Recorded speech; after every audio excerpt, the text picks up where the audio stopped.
Hi అండి. ఈరోజు తులరాశి గురించి చెప్పుకుందాం. ఆదాయం 11, వ్యయం 5, రాజ్యపూజ్యం 2, అవమానం 2.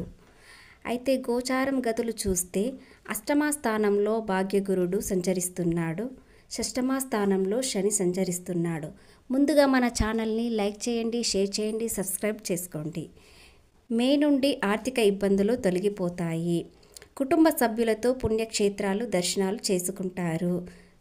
సుకుమారమైన మనస్తత్వం కలిగి ఉంటారు గనక జీవిత గమనం నిదానంగా సాగిపోతుంది.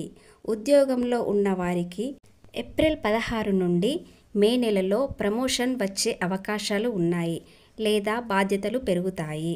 ప్రధానంగా చూసినట్లయితే వివాహ సంబంధాలు గోచారం అవుతాయి. మంచి సంబంధాలు వచ్చే అవకాశం ఉన్నాయి. ప్రయత్న ముందుగడుగు వేయండి. విద్యార్థులకి అన్నింట్లో అనుకూలం. తులరాశి వారికి ఒక స్త్రీతో విద్వేషం పెరుగుతుంది. వారితో మాట్లాడేటప్పుడు జాగ్రత్త ఉండండి.